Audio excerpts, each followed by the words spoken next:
When a people turns away from God, they cannot but turn to some other source of spiritual fulfillment in their eyes. Let's start with, who is Monsignor Leon Cristiani? So he was a French priest. He was actually elevated to the cardinalate later in his life, but for now, as he's writing in 1959, just a priest, actually a Monsignor by this point. He wrote quite a bit about spiritual warfare. So ranging from more simple texts for laymen to this one, which is really a collection of case studies that he either witnessed himself or priests that he had worked with, mostly within France, had personally witnessed. So evidence of Satan in the modern world, modern then, he is referring to mainly the 19th and 20th centuries. One of the things that kept coming back to me was sort of the backdrop of the French Revolution. And it seems to me like that could have been in his mind, Monsignor Cristiani.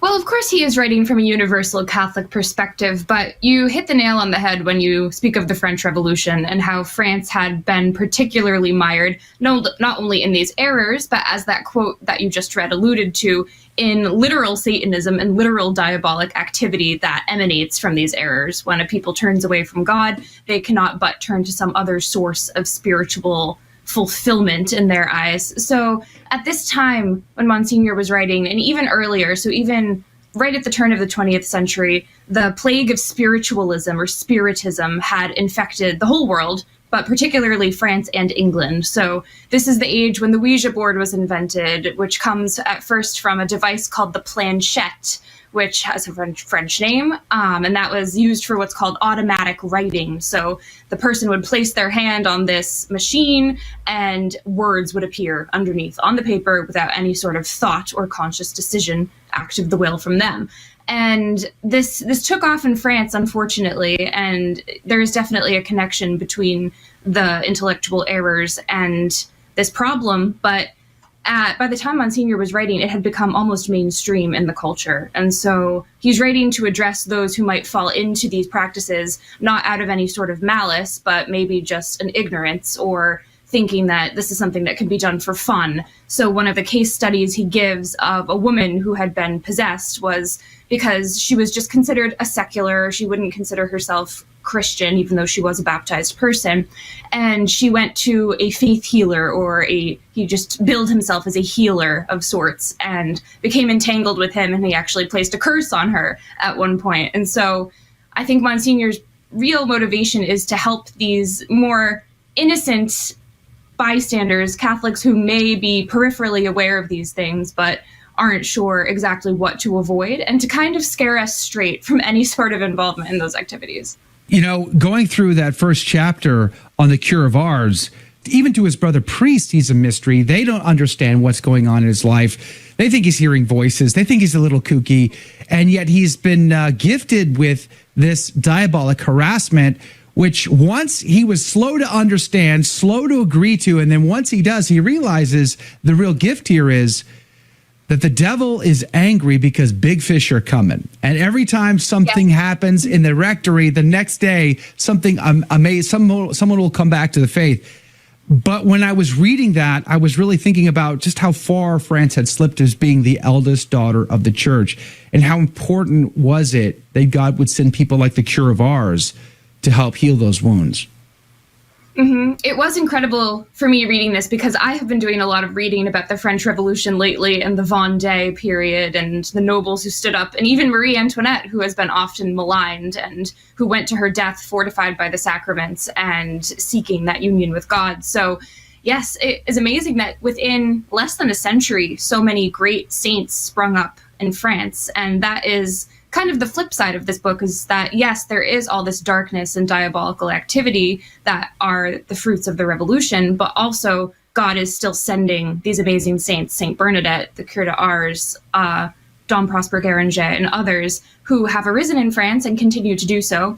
Also, the apparitions, which we'll discuss in a minute, but Lourdes and La Salette were both in the century after the French Revolution. So God certainly did not abandon France, and these great heroes are instrumental in bringing people back into the faith. So as you mentioned with Saint John Vianney, he would often be physically tormented by the devil at night. It started with kind of apparitions that seemed as if it were a haunting. So certain items would move within his room, or he would hear noises outside that weren't really there. And you're right, most of his priests with him and the lay people also dismissed this, until at one point he asked a farmer to stay with him overnight in one of the rooms so that he could experience this.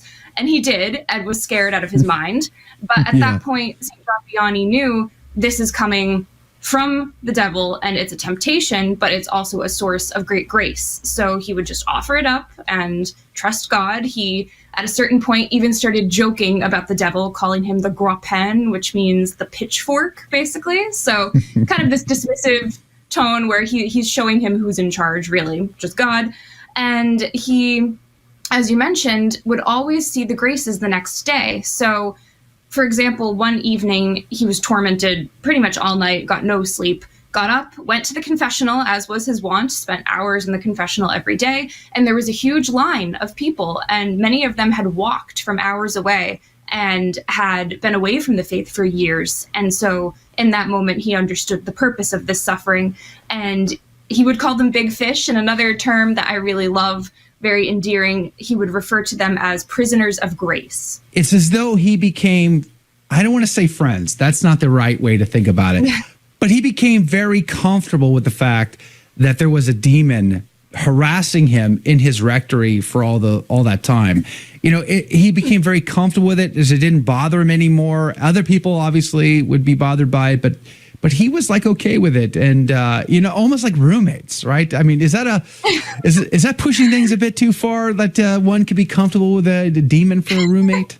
Yeah, he did seem to become comfortable, and it reminds me of other saints who took the same attitude. Like Saint Teresa of Avila would just say, "Oh, it's you again," when confronted with an actual demon manifesting at her bedside. And Saint Gemma Galgani is another quite modern saint who, in the beginning of the 20th century, witnessed demons running across the foot of her bed and pulling her hair and tormenting her in various ways. But it's almost as if more power is gained by this indifference, because it's not really an indifference. It's just a radical exhibition of trust in God. So it's the demons would want the response of fear. They would want the panic and the despair. And so obviously this shows that in these saints' lives, they were strong enough, and they had a strong enough faith in God in which they could have this attitude of sort of joviality and joking, whereas some of us who are not so advanced in the spiritual life might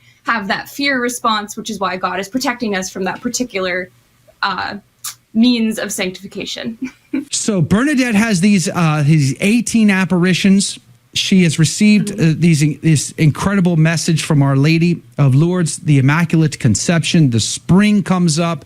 Amazing thing happens, but then the devil does something interesting. What happens? That's right. This was one of the most fascinating chapters of this book to me, because I had never heard of this before. So we all know the story of Lourdes. Her visions end around July, but starting as early as April of that same year, 1858, the devil and a coterie of demons were appearing in false apparitions throughout Lourdes, not to Bernadette, but to other children up to young adults in the area, to basically try to distract from and discredit Bernadette's message and the message of the Immaculate Conception. So these false visionaries would be walking, just around in the town at certain points during the day, and would either hear or see apparitions, which ranged from everything from a shadow to what they believed to be the Blessed Virgin, to the Holy Family wearing black shoes, which is always a bad sign.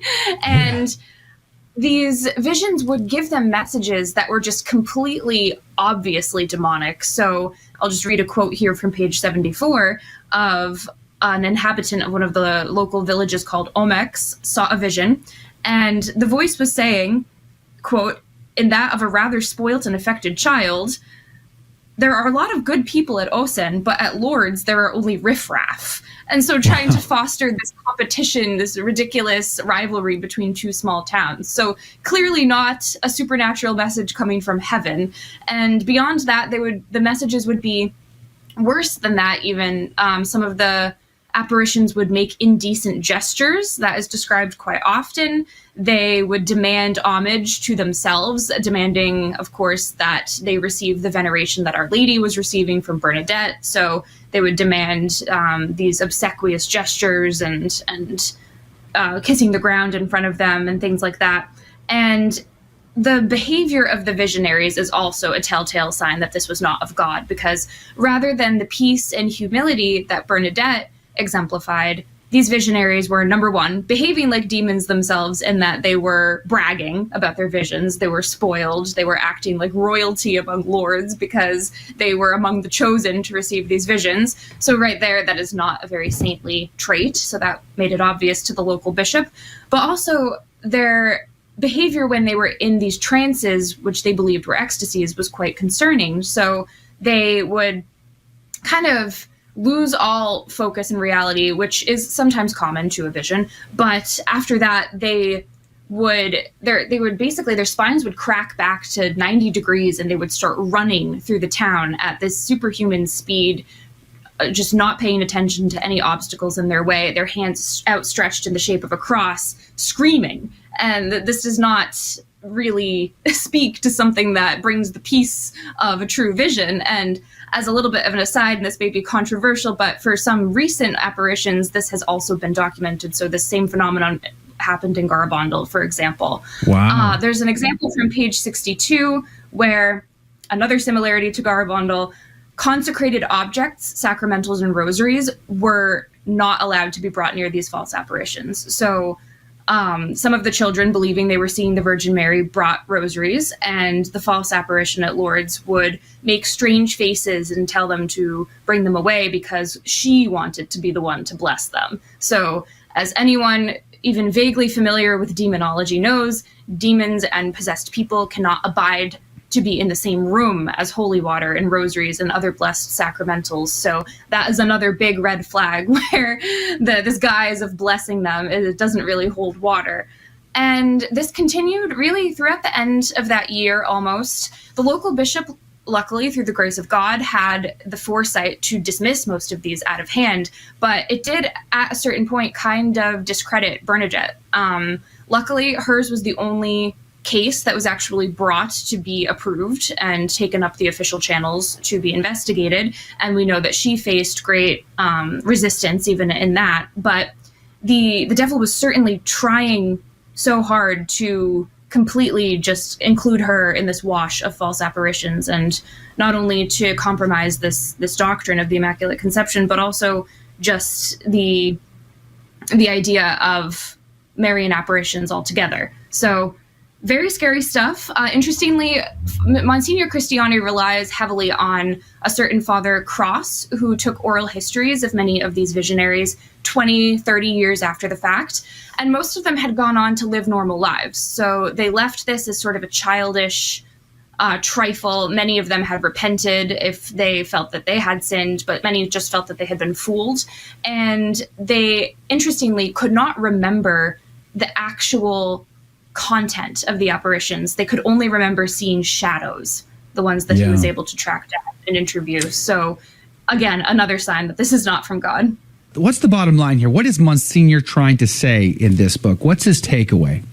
I think he's trying to address skeptics who, especially in this age of rationalism and scientism following the French Revolution, dismiss the idea of the supernatural out of hand. But also he is, of course, writing for Catholics, and writing for Catholics who may be suspicious or skeptical of these really radical interventions in the physical realm of the supernatural from both sides, but also as a warning, and ultimately as a message of hope that what emerges from this book is the victory of the Curé d'Ars and Saint Bernadette, even without trying, over these forces of darkness. And through the grace of God, we, in our really demonic age, will have the same outcome.